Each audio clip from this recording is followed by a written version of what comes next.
चलो इधर देखो आप,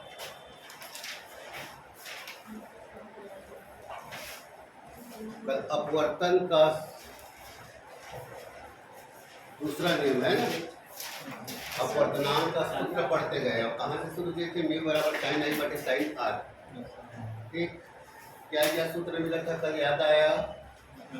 एक मिला था, पहला था म्यू बराबर साइन आई बटे साइन आर, हो गया। दूसरा सूत्र मिला म्यू बराबर सी बटा वी, ये भी समझ में आया। सी क्या है? वायु में प्रकाश की चाल बटा वी क्या है? माध्यम में प्रकाश की चाल, हो गया। और तीसरा सूत्र क्या पढ़े? म्यू बराबर एच बटा एच डैश, है ना, जहाँ एच क्या है? वास्तविक गहराई और एच डैश क्या है? आभासी गहराई। और कल अंतिम हमारा टॉपिक क्या था याद है ना, कि विरल माध्यम से सघन माध्यम में स्थित वस्तु को देखने पर, विरल माध्यम से सघन माध्यम में स्थित वस्तु को देखने पर, है ना, क्या होता है? वस्तु की गहराई वास्तविक गहराई से कुछ कम दिखाई देता है। समझ में आ गया? और इसी प्रकार सघन माध्यम से विरल माध्यम में स्थित वस्तु को देखने पर, सघन माध्यम से कहाँ? विरल माध्यम में स्थित वस्तु को देखने पर वस्तु वास्तविक ऊंचाई से कुछ अधिक ऊंचाई पर दिखाई देता है। क्लियर है? तो विरल माध्यम से कहाँ देखे? सघन माध्यम में, या सघन माध्यम से कहाँ देखे? विरल माध्यम में। क्लियर? अब क्या करते हैं, पढ़े ना पारदर्शी और अपारदर्शी।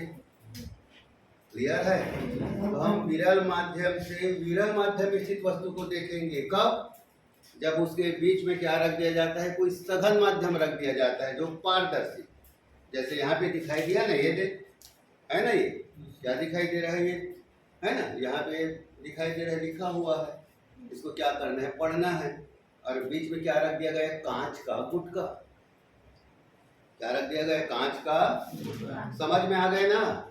तो प्रकाश की किरण कहाँ जा रही है? विरल माध्यम से सघन माध्यम में जा रही है, और सघन माध्यम से कहाँ जा रही है? फिर विरल माध्यम में। भी हम डायरेक्ट देखे थे, हम कहाँ थे? बाहर थे, मतलब विरल माध्यम में। मछली कहाँ था? सघन माध्यम में। बस ना, समाप्त हो गया।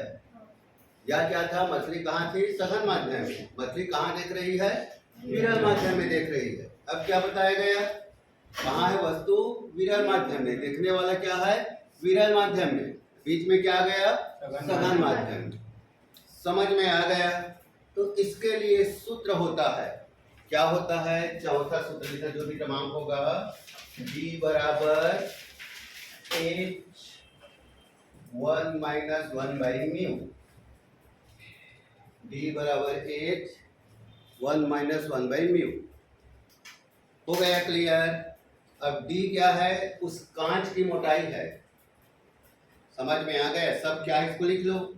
इस फॉर्मूला, मतलब किस चीज का फॉर्मूला है? कौन सा? ये वाला। अभी मैं जितना बोला हूँ उसी का।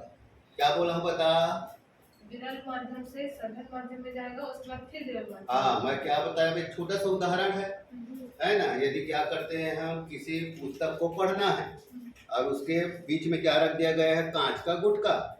कांच क्या होता है? पारदर्शी होता है। कांच क्या होता है? पारदर्शी होता है। तो प्रकाश की किरण या हमारे आंख से जाने वाली किरण विरल माध्यम से कहाँ, उस कांच को पार करके कहाँ जा रही है? पुस्तक में जा रही है। समझ में आ गया? तब वो कितना एच पूछा गया, समझ में आ गया? तो कितना गहराई पर देता है? हो गया। मान लो गहराई भी दे दिया गया, इतना गहराई पर दिखाई देता है, तो उस कांच की मोटाई क्या है? मुझे तो पता है, कांच का अपर्तांक 3/2 लिख दिया गया। क्लियर है? सबको समझ में आ गए ना? यहाँ पे दिया है वो क्या है, क्या पूछा जा रहा है। ठीक है, समझ में आ गया? कांच की मोटाई। क्लियर है? और क्या हो रहा है? अपवर्तन। तो वो जो अक्षर है वह कितना ऊंचाई पर दिखाई देता है। मान लो ऊंचाई दे दिया गया, तो कांच के गुटका की मोटाई क्या है? हो गया क्लियर ना? जहां करके लिख लो, जहां डी क्या है ना, डी कांच की मोटाई,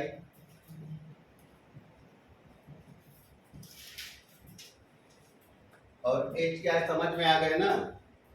एच क्या है, गहराई किसकी गहराई से? या विस्थापन लिख लो। गहराई समझ में नहीं आए तो विस्थापन लिख लो। जिसको हम देख रहे हैं उसमें कितना विस्थापन हो रहा है, क्योंकि जहां पे है वहां पे तो दिखाई नहीं देगा। समझ में आ गए ना। अपवर्तन का मतलब समझ में आ गया ना। अपवर्तन किसे कहते हैं, वस्तु जहां पर होता है वहां पर दिखाई नहीं देता, ये अपवर्तन है। अपवर्तन किसे, हाँ? एच वस्तु विस्थापन है। वस्तु विस्थापन, जिसको देखेगा उसका विस्थापन है ना। अब अक्षर को देखेगा तो अक्षर का विस्थापन है। समझ में आ गया ना, ठीक है ना। तो उसमें क्या है, स्थिति में मतलब वही है अपवर्तन। विचलित पढ़े ना, अपने वास्तविक स्थिति से हटा हुआ विचय। अब कैसे विचलित होगा यही पर डाले हैं। विरल माध्यम से हम सघन माध्यम में देख रहे हैं, या सघन माध्यम से विरल माध्यम में देख रहे हैं, सब पर डाले हैं। विरल माध्यम से सघन माध्यम में देखे तो बताया ना, कोड दिया गया था कम होता है ना। विरल माध्यम सघन माध्यम में तो क्या होता है, कम नहीं होता है, अभिलंब की ओर झुक जाती है। उसका मतलब ही कम है कि आप अपवर्तन कोण का मान अपतन कोण के मान से कम होता है ना। और सघन माध्यम से विरल माध्यम में जाए तो समझ में आ गया है अधिक, तो अभिलंब से दूर हट जाती है। तो आर इज ग्रेटर देना, ये सब पढ़ डाले, ठीक है। अब कौन कितना कैप्चर कर पा रहे उसके ऊपर सब कोड में लिखा दे। 4-5 लाइन जो कोड रहता है ना, उसी को भौतिक में दिन भर बोलते रहते हैं, आगे पीछे करके उसी को बोलते रहते हैं, है ना, है ना। बार बार वही बोला जा रहा है। समझ में आ गया, ये भी समझ में आ गया। कल केवल यही पढ़े थे कि विरल माध्यम से कहाँ देखते हैं, सघन माध्यम में स्थित वस्तु। और क्या पढ़े थे, सघन माध्यम से कहाँ देखते थे, विरल माध्यम में। अब विरल माध्यम से विरल माध्यम को देखना है कब, जब बीच में क्या आ गया, कोई सघन माध्यम आ गया। और कैसा है, पारदर्शी, जैसे पता है ना, कांच का गुटका रखोगे तो भी दिखेगा। हाँ, चश्मा भी आएगा। चश्मा क्या करता है, पढ़े तो निकट दृष्टि दूर दृष्टि। मान लो इस चश्मा में अवतल लेंस लगा है, अवतल लेंस लगा है मतलब कौन सा दोष है, निकट दृष्टि दोष। निकट दृष्टि दोष है मतलब पास की वस्तु दिखाई देता है। अब हम किसको देखना है, दूर के वस्तु। तो ये क्या करेगा, जो वस्तु दूर में है उसका प्रतिबिंब कहाँ बनाएगा, पास में, तब ना दिखेगा। समझ में आ गया, कहाँ बनाएगा, पास में बनाएगा। इस कॉन्सेप्ट में बता दिया है ना। कब यू रखना है, कब भी रखना है। हो गया, होगा क्लियर, हो गया क्लियर, समझ में आ गया। तो ये है, ठीक। लिखो,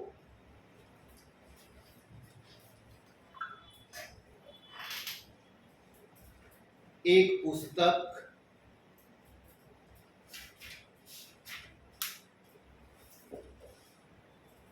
पुस्तक को पढ़ने पर, एक पुस्तक के ऊपर, एक पुस्तक के ऊपर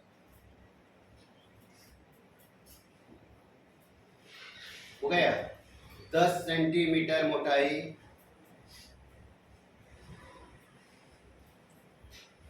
का कांच का गुटका रखा हुआ है।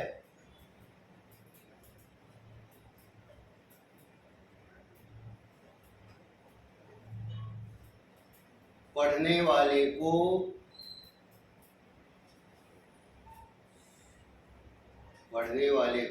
अक्षर कितनी मोटाई पर, कितनी दूरी पर दिखाई देगा, कितनी दूरी पर दिखाई देगा। हाँ, एक बार फिर देख लेना ना। अब बोलोगे अरे अक्षर की तो गहराई नहीं दिख रहा है। समझ में आ गया ना, यहाँ पे कोई प्रॉब्लम तो नहीं है ना। मछली की गहराई तो दिख रहा था, अक्षर की तो गहराई नहीं दिख रहा है। तो यहाँ पे मछली वो तो कंफर्म था कि क्या था, जल था। और यहाँ पे एयर के बीच में कोई डिस्टेंस नहीं है, ऑलरेडी कहाँ है उसके ऊपर रख दिया गया है। नहीं रखा है यार, यहाँ पे उसको बोलो कि और कितना कर है, कांच तो रखा ही दिया है भाई। अब कांच खत्म हो मतलब अक्षर ही नहीं आ गया। कांच की दूरी पे दिखाई देगा मतलब एच को पूछ रहा है ना। हाँ, एच को पूछ रहा है, दिखाई देगा। और इसमें कांच का अपवर्तनांक डालेंगे। अब वो रटा रुटा होना चाहिए ना, 1.5।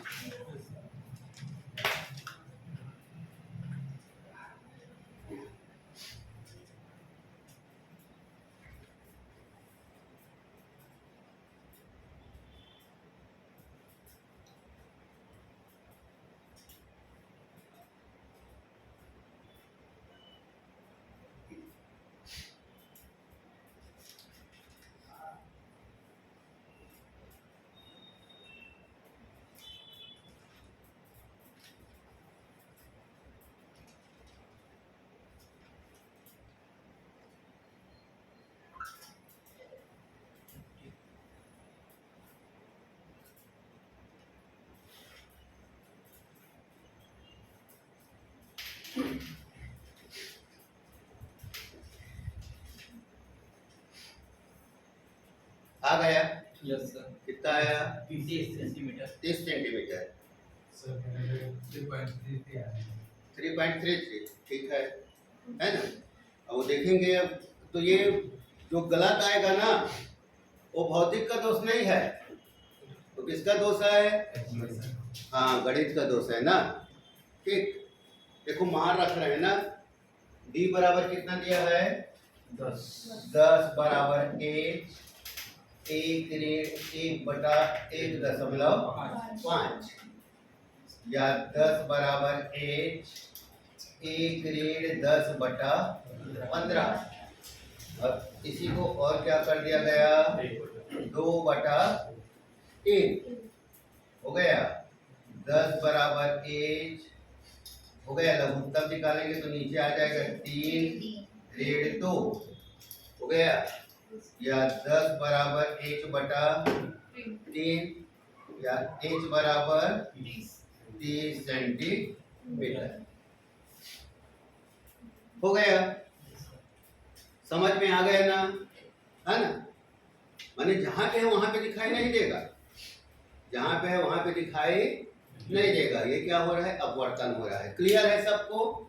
है ना? मान लो ऐसा कंडीशन आता है, बीच में कोई मोटाई या पट्टी का रख दिया गया कांच का, उसको पढ़ना है, तब क्या होगा? तो भी अपवर्तन होगा ना। अब वो कितना ऊंचाई पे देगा, कितना गहराई पे दिखाई देगा, ये समझ में आ गया। मिटा दे। हाँ,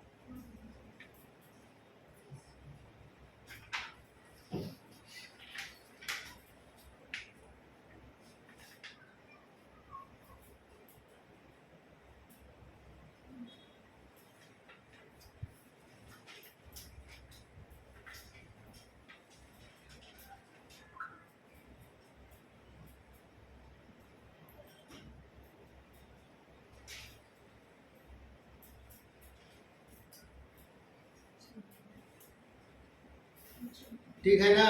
सर इसमें आभासी गहराई निकाल सकते हैं और आभासी ही होगा। अपवर्तन का मतलब है आभासी।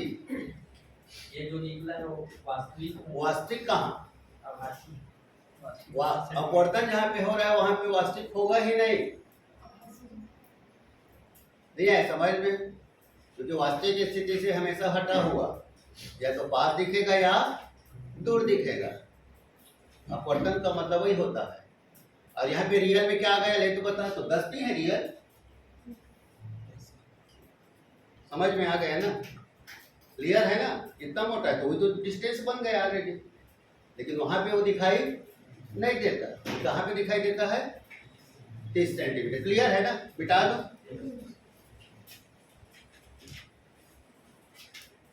अब एक सूत्र और,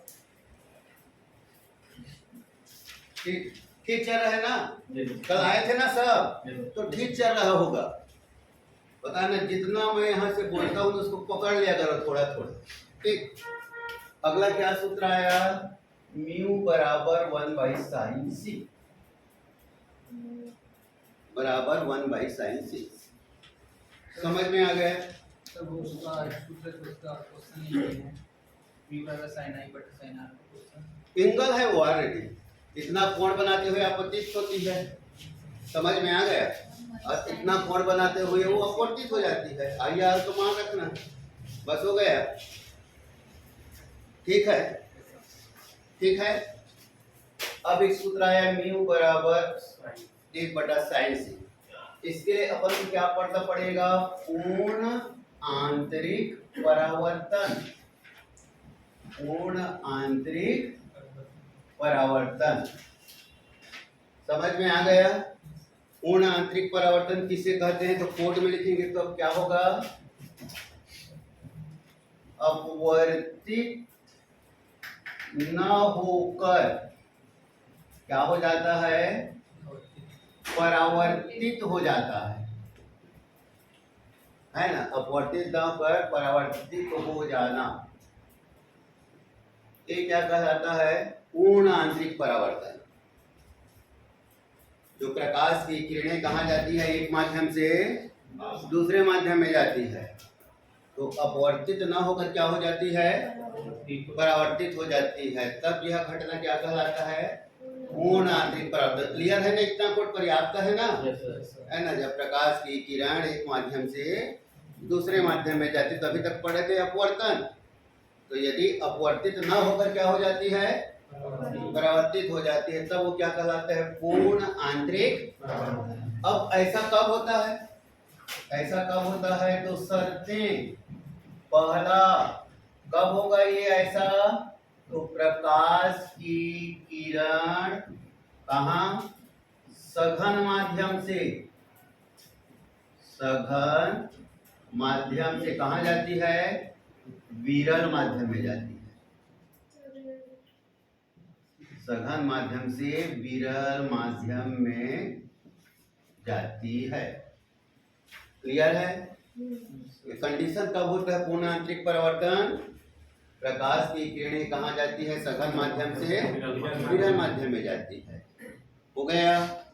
और दूसरा क्या होता है? आपतन कोण के मान को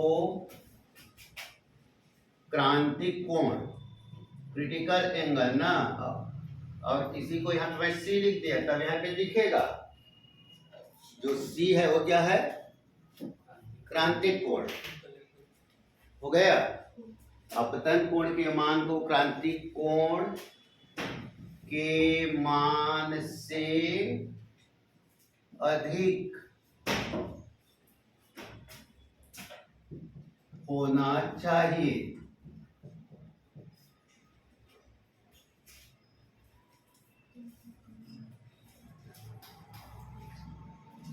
हो गया?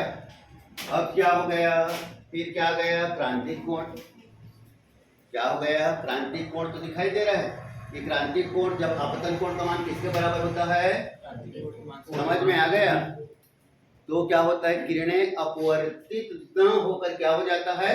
परावर्तित हो जाता है। हाँ, सब आ रहा है धीरे धीरे एक एक करके ना, और उत्तर समझ, ऊपर से समझते जाओ ना। पूर्ण आंतरिक परावर्तन क्लियर है? अपवर्तित ना होकर परावर्तित हो जाना। तो अपवर्तित ना होकर परावर्तित कब होता है? जब प्रकाश की किरण कहाँ जाती है? सघन माध्यम से, तभी ऐसा होता है। समझ में आ गया? और ये कैसा होता है? सघन माध्यम से विरल माध्यम में जाएगा, तब ऐसा कब होगा? कि आपतन कोण के मान को क्रांतिक कोण के मान से क्या होना चाहिए? अधिक होना चाहिए। क्लियर है? अब यहाँ पे आ गया क्रांतिक कोण क्या है। हो गया? तो ये प्रकाश की किरण कहाँ जा रही है? सघन माध्यम से विरल माध्यम।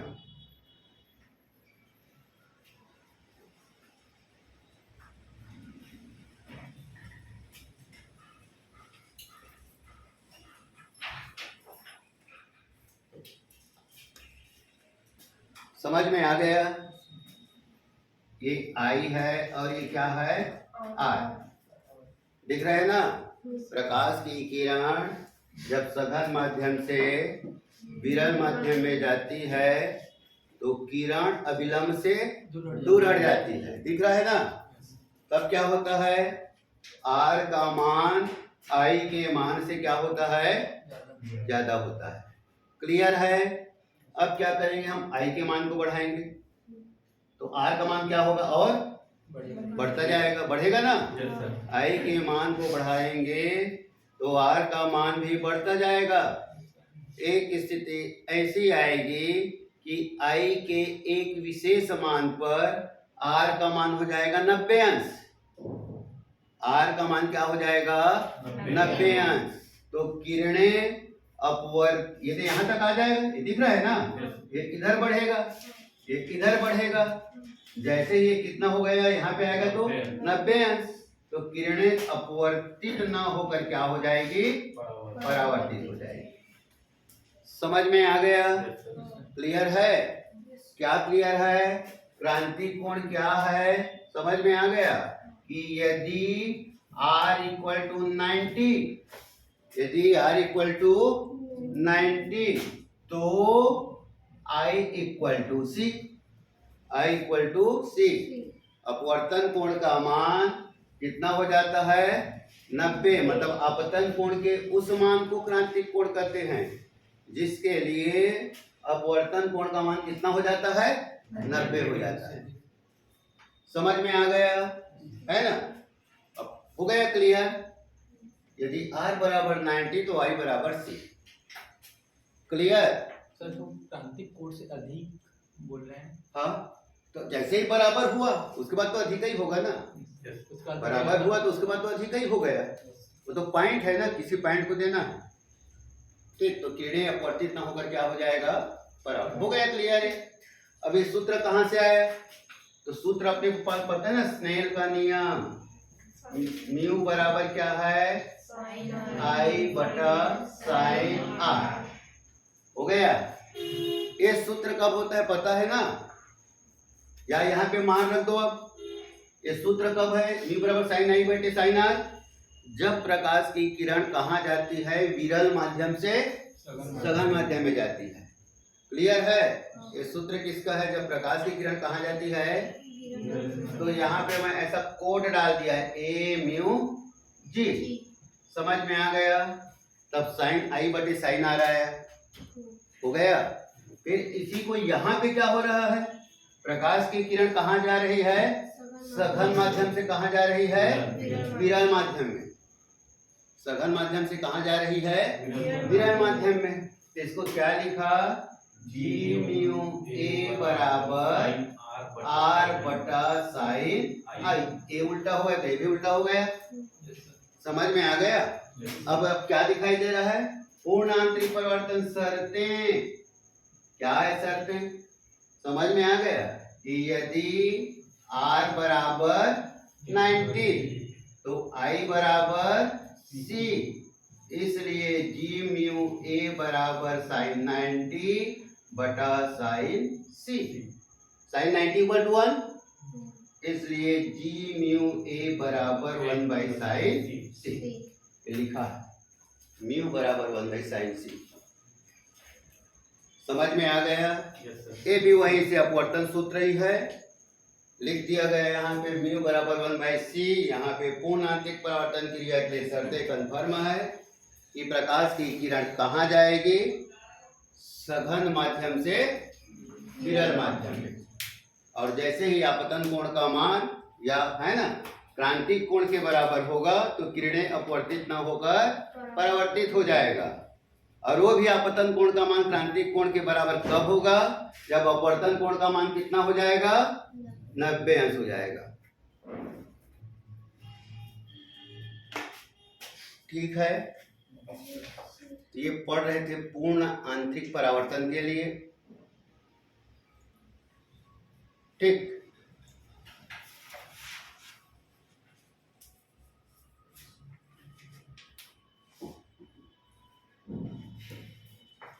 हो गया। Yes sir. अब एक और सूत्र लिखो। परिचुंबक से अपवर्तन। सर जो सूत्र लिखा है वो सघन से विरल के लिए होगा ना? हाँ जी, सघन से विरल के लिए बस होगा। पूर्ण आंतरिक परावर्तन की शर्तें ही है। हाँ वही। तभी होगा जब प्रकाश की किरण कहाँ जाएगी? सघन माध्यम से विरल माध्यम में। समझ में आ गया? ये पहले ही शर्त है। अब सघन माध्यम से विरल माध्यम में जाएगी, ठीक है, समझ में आ गया। लेकिन उसके लिए फिर दूसरा शर्त लेना पड़ेगा कि सघन माध्यम से विरल माध्यम में जाने से ही बस नहीं हो जाएगा। अभी तक अपवर्तन नहीं हो रहा है, वो भी परावर्तन कब होगा? सघन से विरल में तो जाना ही है। कब होगा? जब अपवर्तन कोण के एक विशेष मान के लिए अपवर्तन कोण का मान कितना हो जाएगा? 90 अंश। जब प्रकाश की किरण सघन माध्यम से विरल माध्यम में जाती है तो अपवर्तन कोण का मान आपतन कोण के मान से अधिक होता है, दिख रहा है। जैसे जैसे आपतन कोण के मान को बढ़ाते जाते हैं अपवर्तन कोण का मान भी बढ़ने लगता है। एक स्थिति ऐसी आती है कि आपतन कोण के एक विशेष मान पर किरणें अपवर्तित न होकर परावर्तित हो जाती है। यह घटना पूर्ण आंतरिक परावर्तन कहलाता है, जिसको यहाँ पे लिख दिया गया। तो सर जैसे कोई भी प्रकाश विरल से सघन में जाएगा तो अपवर्तन विरल से सघन में नहीं, हाँ, उसमें नहीं होगा। विरल से सघन में पूर्ण आंतरिक परावर्तन नहीं होगा, अपवर्तन होगा। सघन से विरल में जाने से भी अपवर्तन होगा। पूर्ण आंतरिक परावर्तन के लिए सेकंड कॉन्सेप्ट में आने पड़ेगा, ये बता रहा हूँ, दोनों होगा तब ही होगा, केवल सघन से विरल में जाने से नहीं होगा। वो तो पढ़े रहे हैं बार बार कि प्रकाश की किरण जब सघन माध्यम से विरल माध्यम में जाती है तो विलंब से दूर हट जाती है, अपवर्तन हो रहा। कब होगा ऐसा? यदि अपवर्तन कोण का मान 90 अंश हो जाए, तब किरणें अपवर्तित न होकर परावर्तित होगा, तब होगा पूर्ण आंतरिक परावर्तन। क्लियर है? तो ये पढ़ रहे थे म्यू बराबर 1/c, क्या पढ़ डाले? पूर्ण आंतरिक परावर्तन हो गया। उसके बाद आया प्रिज्म से अपवर्तन। क्या आया? प्रिज्म से अपवर्तन। म्यू बराबर sine A plus delta M by 2 बटा साइन ए बाई 2 हो गया।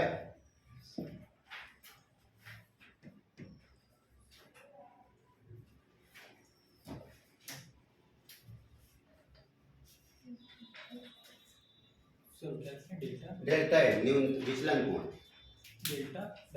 डेल्टा एम एम न्यूनतम विचलन है, A plus delta M plus delta M by 2 और पूरे का बटा साइन ए बाई 2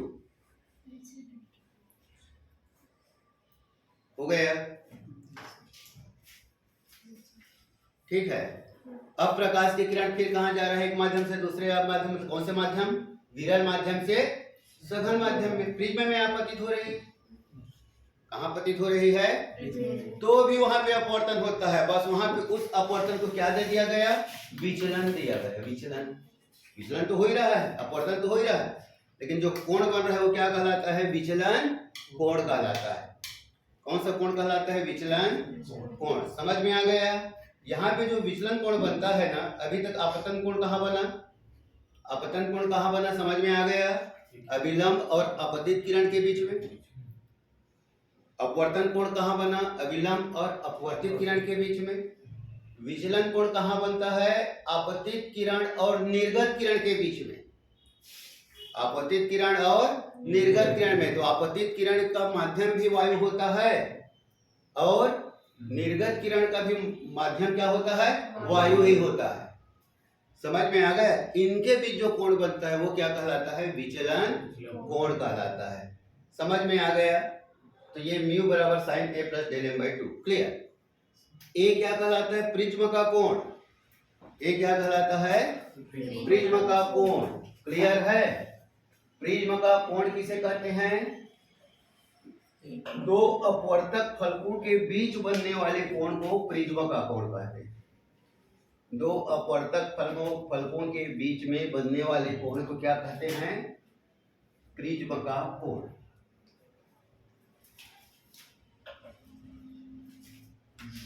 ठीक है, हो गया ना? अब यहां पे देखो, एक ये क्या है? हो गया? ठीक है, प्रिज्म है। ठीक है, ये क्या है? प्रकाश की किरण क्या हो रही है? आपतित हो रही है। आपतित होने के बाद क्या हो जाएगी? अपवर्तित हो जाएगी। अपवर्तित होने के बाद फिर क्या हो जाएगी? निकल जाएगी। विरल माध्यम से फिर निकल जाएगी। हो गया? अब पता चला ना, ये आपतित किरण है। ये कौन सा किरण है? निर्गत किरण है। आपतित किरण को क्या किए हम? आगे की ओर बढ़ा दिए, और निर्गत किरण को क्या कर दिए? पीछे की ओर बढ़ा दिए। तो दोनों के बीच में क्या बना? कोण बना। ये कौन सा कोण कहलाता है? विचलन कोण। कौन सा कोण बनाया? विचलन कोण। समझ में आया? यहाँ पे भी दिखाई दे रहा है आपतित किरण, तो यहाँ पर भी बिंदु कौन सा बिंदु हो जाएगा? आपतन बिंदु। और आपतन बिंदु है, हो गया। अभी लंब बन गया। यहाँ पे कोण बना, कौन सा कोण बना? आई मतलब आपतन कोण। इस फलक के लिए यहाँ पे अपवर्तन कोण दिखाई दे रहा है ना, इस फलक के लिए फिर यहाँ पे अपवर्तन कोण। ठीक है, और यहाँ पे कौन सा कोण बना? निकल जाती है मतलब निर्गत कोण। ठीक है, यहाँ पे अपवर्तन कोण, यहाँ पर भी अपवर्तन कोण, ठीक है, R1 R2, ठीक, R1 R2, ठीक, और यहाँ पे E मतलब कौन सा कोण, निर्गत कोण, या I1 करोगे तो ये I2 हो जाएगा।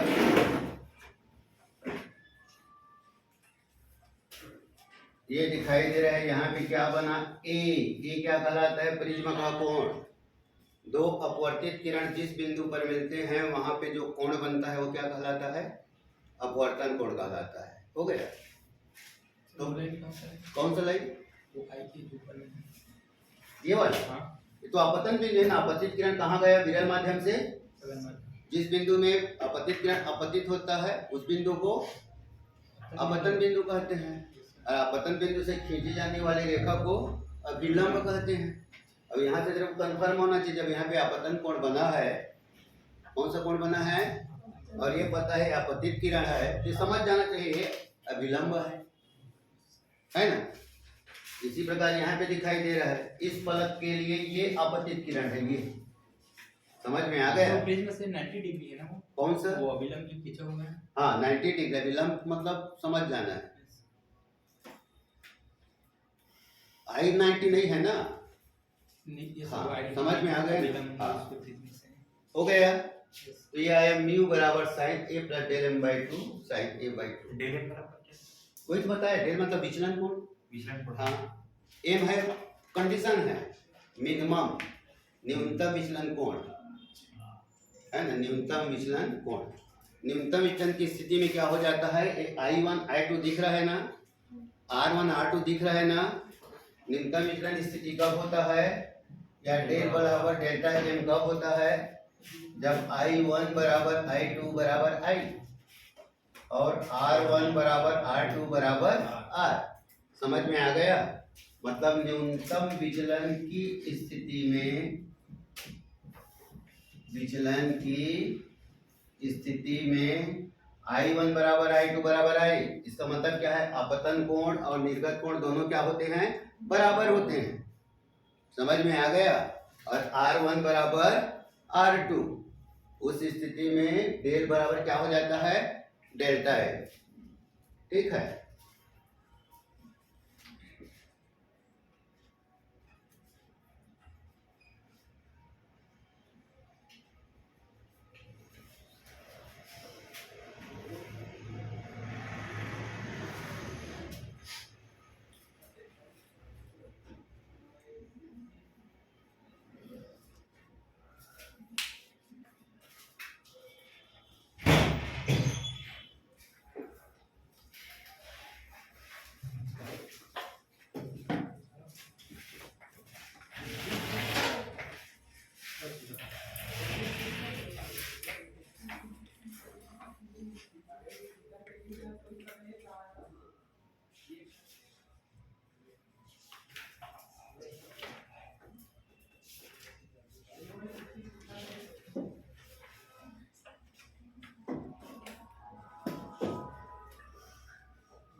सर R1 R2 अपतन कोण दोनों, आज R1 R2 अपतन कोण नहीं, अपवर्तन कोण। सुन लेना, सुन ले, R1 R2 अपवर्तन, इस फलक के लिए ये अपवर्तन कोण है और इस फलक के लिए ये अपतन कोण है। यहाँ पर प्रकाश की किरण विरल माध्यम से सघन माध्यम में जा रही है, और यहाँ पर प्रकाश की किरण सघन माध्यम से विरल माध्यम में जा रही है, ठीक।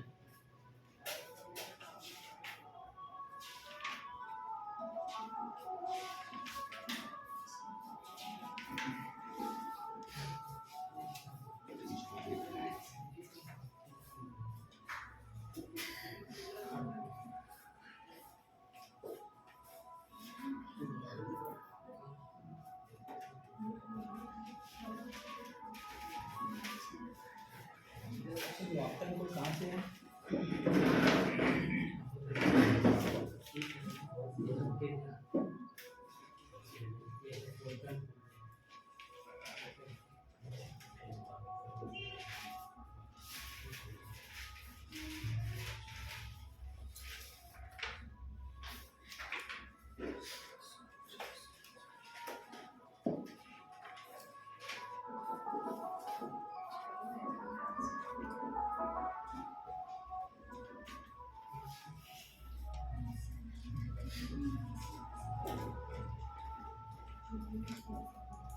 हो गया यहाँ तक? Yes sir. ठीक। अब यहाँ पे एक्स्ट्रा क्या आ गया? डेल्टा आ गया, विचलन कोण क्या आ गया? डेल्टा ना। अब ये अपवर्तन में जितना पढ़े इसी से गणित देना शुरू कर रहा है ना। ठीक। पहले गणित, पहला गणित मैं इसी से दे देता हूँ। करेंट है, उसके बाद फिर याद रखना, लौटते जाएंगे। कहाँ तक का गणित छूटा है? एक गणित और छूटा है, पूर्ण आंतरिक परावर्तन का। पूर्ण आंतरिक परावर्तन का, है ना। तो ये गणित पहले निपटा लेते हैं, उसके बाद पूर्ण आंतरिक परावर्तन का गणित में आ जाएंगे। ठीक।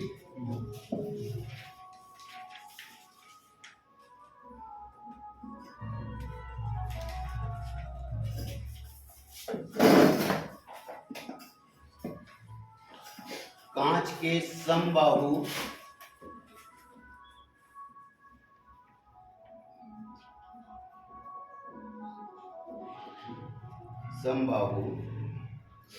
प्रिज्म पर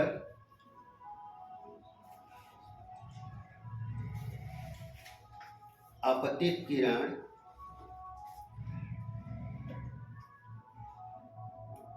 30 अंश का क्या सर? 30 अंश का न्यूनतम विचलन उत्पन्न करता है।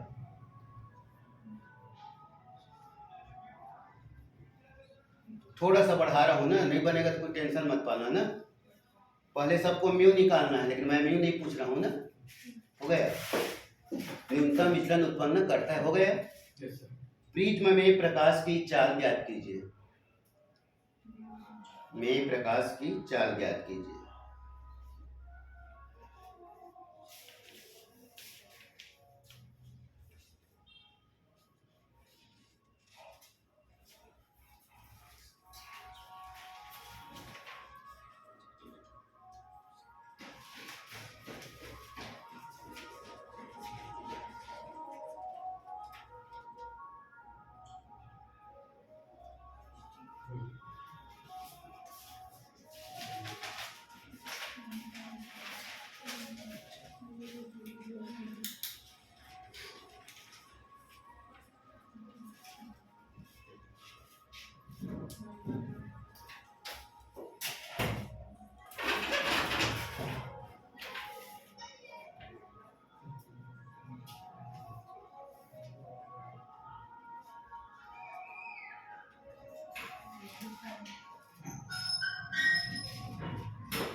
से लगा कि बारिश होगा खूब। मिलाओ। आपतित किरण न्यूनतम विचलन कोण क्या पड़े प्रश्न में? कांच के समबाहु प्रिज्म पर आपतित किरण 30 अंश का न्यूनतम विचलन उत्पन्न करता है। समझ में आ गया? हाँ, ऐसा है प्रश्न। मेरे को वहां से तू भगा दे।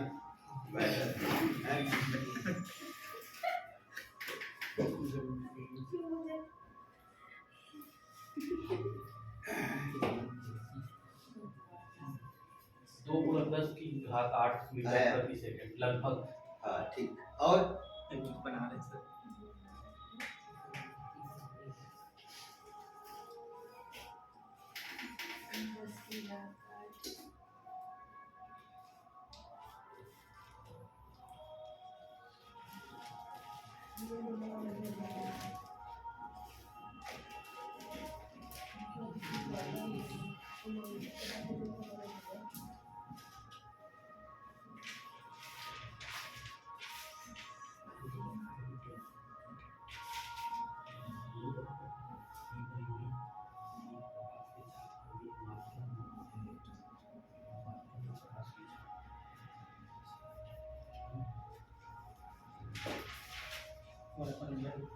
हाँ?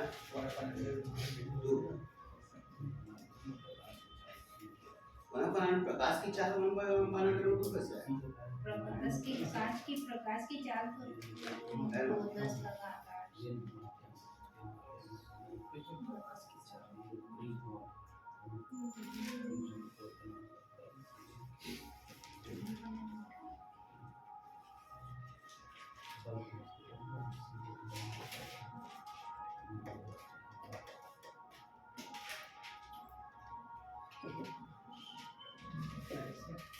हो गया हो गया। अरे गलत बना ये पूछना।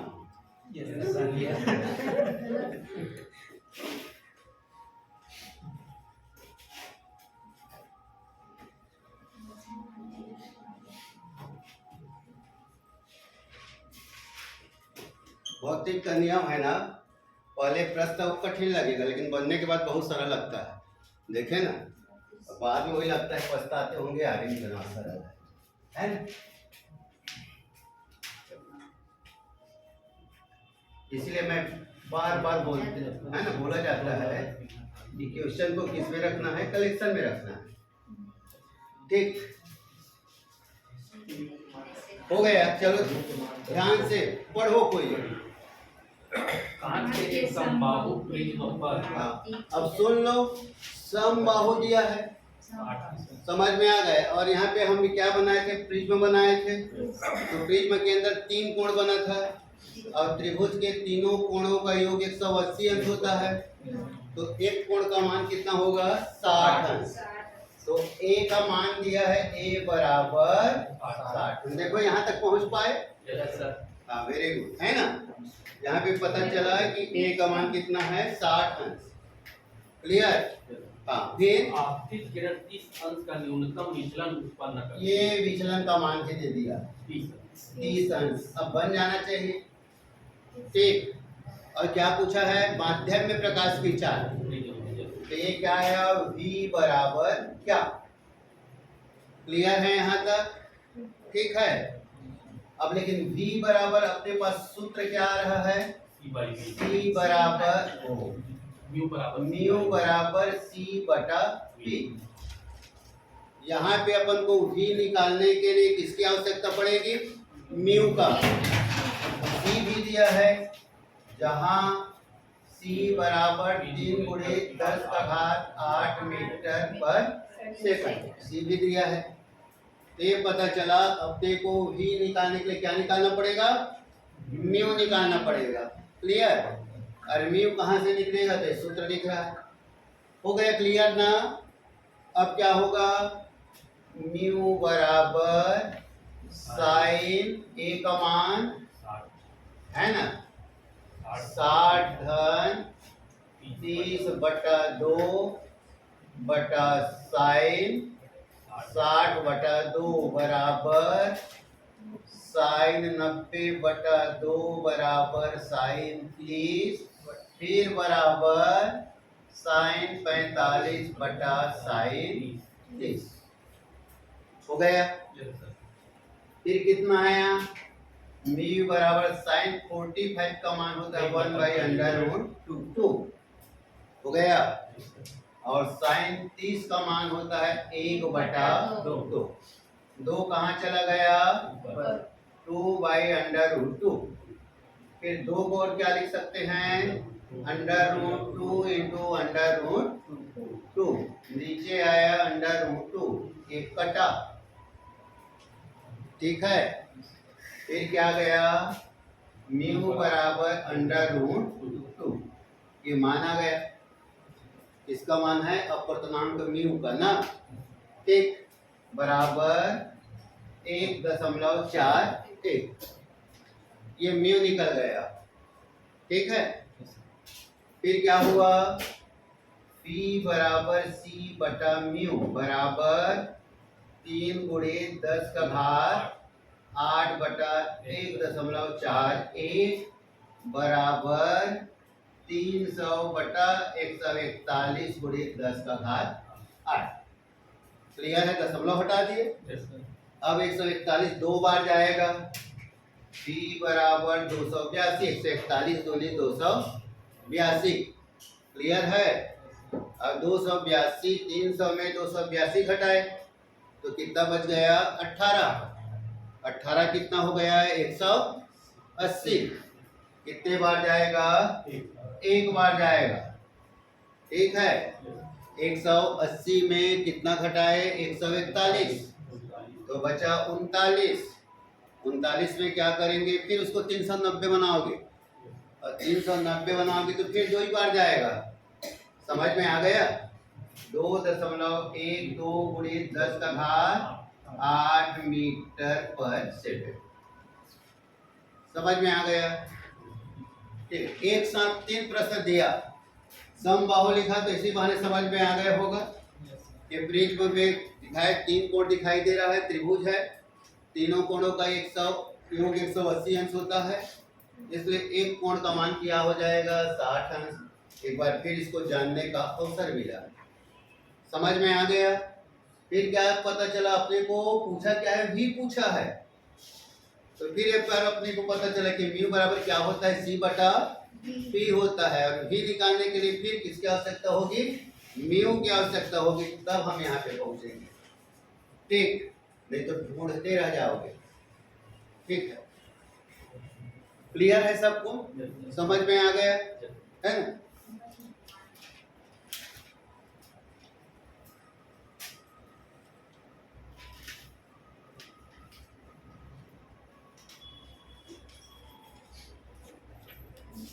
कौन सा सूत्र पढ़े थे इसके पहले, लास्ट में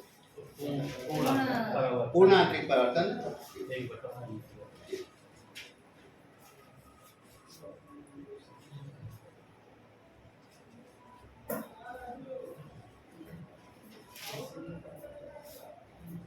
आगे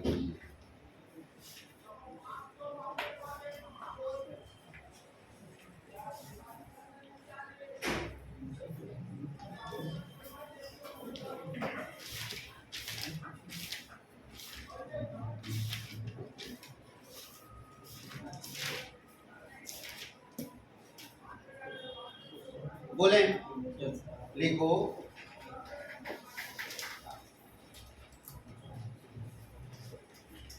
किसी माध्यम में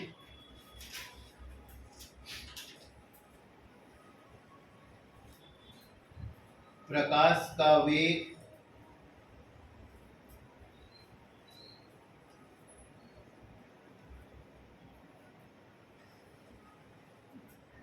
ठीक 2 गुणे 10 का घात 8 मीटर प्रति सेकंड है।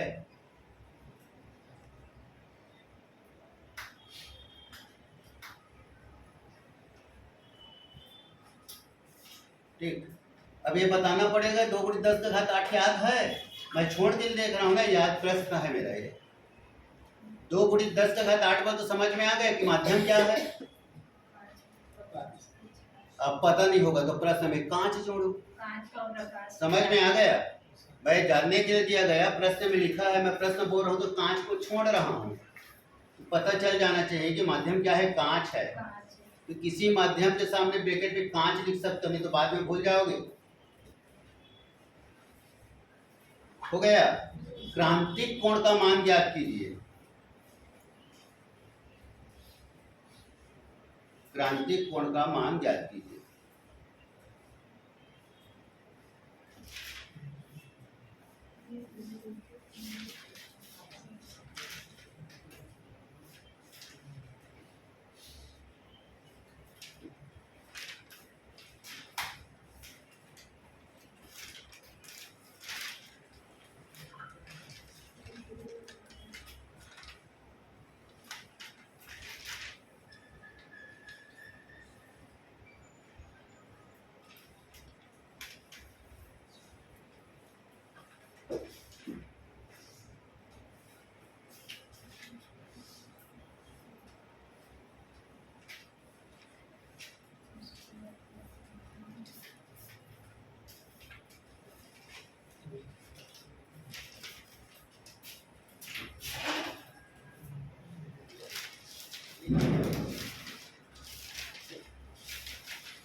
हो गया, बन गया।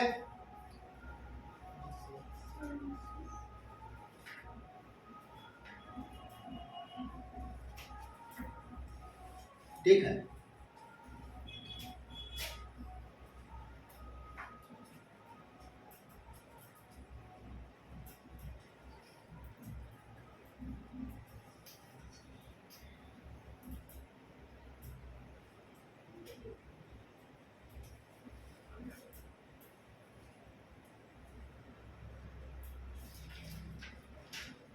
आया।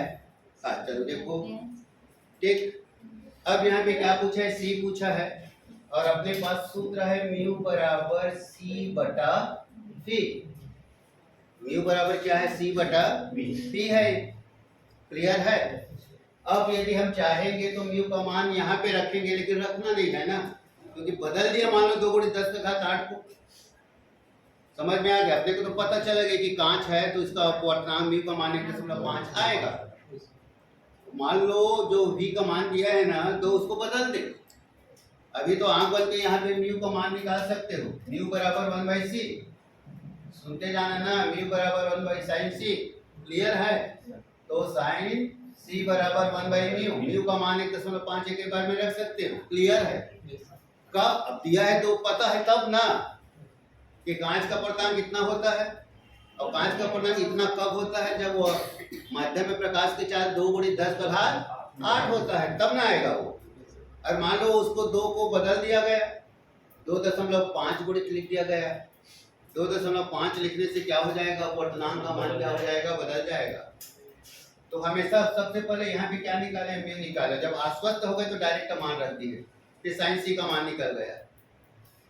क्लियर है, समझ में आ गया। ठीक, क्या आया फिर,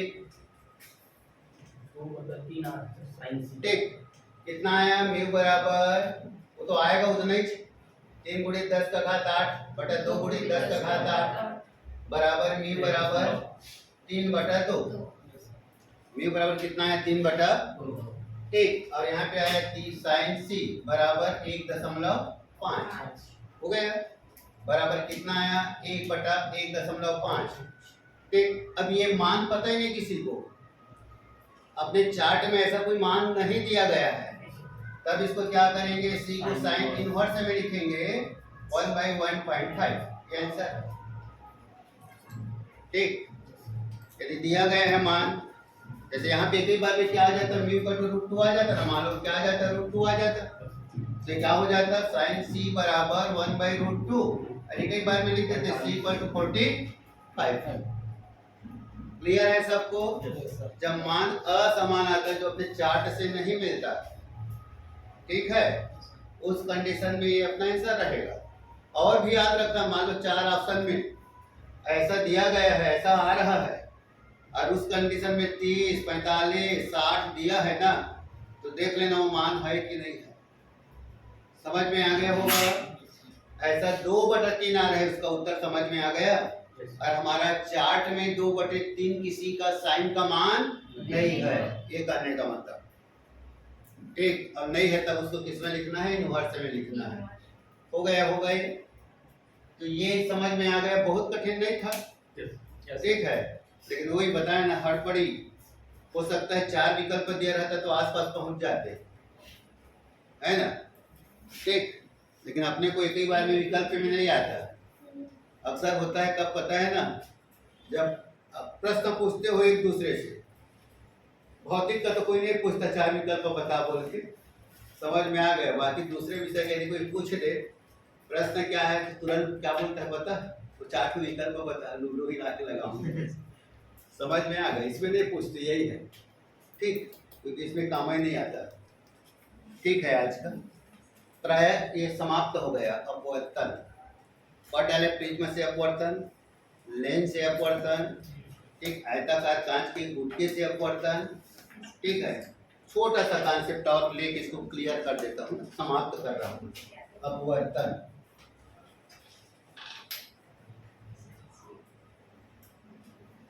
म्यू समझ में आ गया। Mu is proportional to 1/λ। Mu is proportional to 1/λ। Lambda का मतलब क्या होता है? तरंग दैर्ध्य। और इस तरंग में क्या जुड़ा है? रंग जुड़ा है। तरंग में क्या जुड़ा है?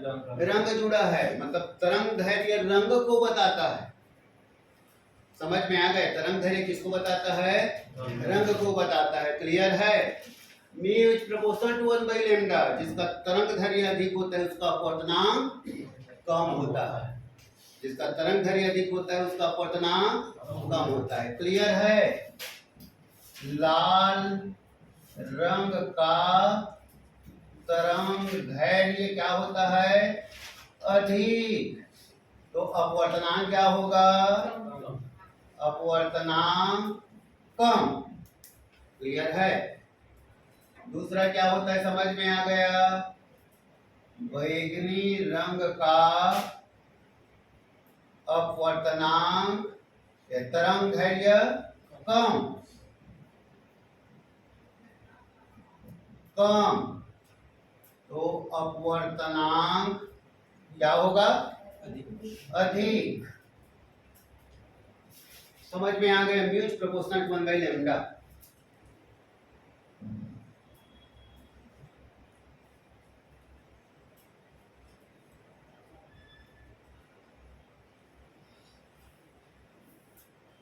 हो गया? हाँ। फिर एक बार फिर हाँ फिर क्या बताए? एक सूत्र पढ़े हम, डेल बराबर म्यू माइनस 1 ए। विचलन कोण का सूत्र है। विचलन कोण डेल बराबर म्यू माइनस 1 ए। हो गया? ये म्यू दिखाई दे रहा है या इससे क्या पता चला? Delta is proportional to mu. Delta is proportional to mu. Clear है? फिर क्या पता चला? Delta is proportional to 1 by lambda. ठीक है?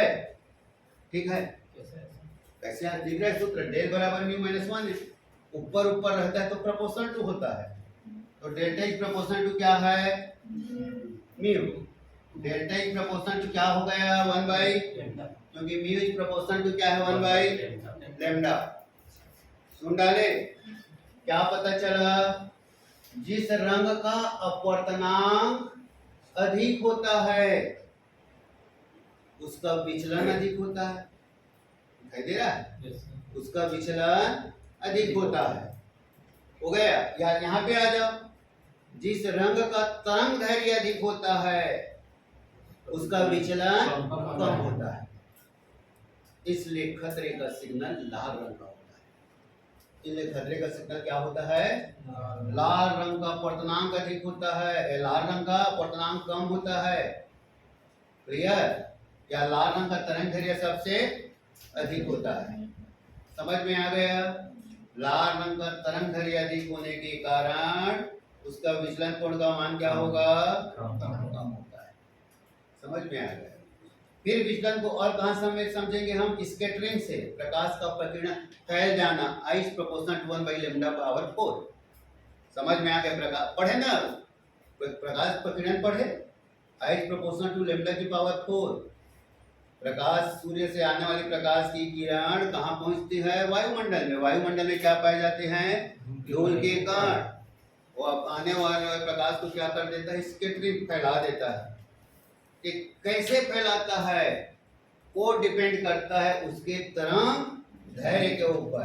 आकाश का रंग नीला दिखाई देता है। आकाश का रंग कैसा दिखाई देता है? नीला दिखाई देता है। सूर्य से आने वाले श्वेत प्रकाश में सबसे ज्यादा नीले रंग की मात्रा होती है। और हमारा जो आंख है ना, नीले रंग के लिए ज्यादा संवेदनशील होता है। ये तो दो ये हो गया, थ्योरी हो गया। और आज क्या है? I is proportional to 1 by lambda की पावर 4। ठीक है? या क्या है? Delta is proportional to 1 by lambda की पावर 4। क्लियर है? ठीक है? तब क्या होगा? I is proportional to 1 by lambda की पावर 4। इस स्थिति में उसका तरंग दैर्ध्य क्या हो जाएगा? सबसे कम। तरंग दैर्ध्य कम। जो बोले तो क्या ये तो दिख रहा है lambda is proportional to 1 by, मैं वो बता रहा हूँ lambda is proportional to 1 by lambda. Sir वो पावर 4 वाले जो सब बोल रहे हैं प्रकाश की प्रकीर्णन की तीव्रता I is proportional to 1 by lambda की पावर 4। ये बताया, ये बोलने का मतलब ये था कि सूर्य से आने वाली प्रकाश की किरणें को वायुमंडल में पाए जाने वाले धूल के कण समझ में आ गए क्या कर देता है, फैला देता है। ये बताइए स्कैटरिंग प्रकाश की प्रकीर्णन से आप क्या समझते हैं, कैसे फैलाता है? वो डिपेंड करता है किसके ऊपर, लेमडा के ऊपर डिपेंड करता है। ठीक है, तो लेमडा के ऊपर डिपेंड करता है तो आकाश नीला क्यों दिखाई देता है, तो वो बताया कि आकाश में क्या होता है, श्वेत प्रकाश में क्या होता है। श्वेत प्रकाश पता है सूर्य के प्रकाश को कौन सा प्रकाश कहते हैं, श्वेत प्रकाश। श्वेत प्रकाश क्यों कहते हैं समझ में आ गया, क्योंकि वो 7 रंगों से मिलकर बना होता है। वो जैसे ही वहां पे पहुंचता है उसको क्या करता है, 7 रंगों में बांट देता है। कैसे करता है, लेमडा के ऊपर। एक तो मात्रा ज्यादा है, साथ में बैगनी रंग का तरंग धैर्य कम है, इसलिए विचलन क्या होता है, कम होता है। समझ में आ गया, तो ये क्या करता है, वो ज्यादा मात्रा में हो गया क्लियर। तो ये पढ़ रहे थे I proportional to lambda, lambda का मान कम होगा, क्या होगा, या यहाँ से समझ जाए लेमडा का मान क्या होगा, कम होगा, तो आई का मान क्या हो जाएगा, अधिक होगा। स्कैटरिंग अधिक होगा, ज्यादा फैलेगा, इसलिए पूरा आकाश कैसा दिखाई देता है, नीला दिखाई देता है। समझ में आ गया, बस बहुत टाइम हो गया आज।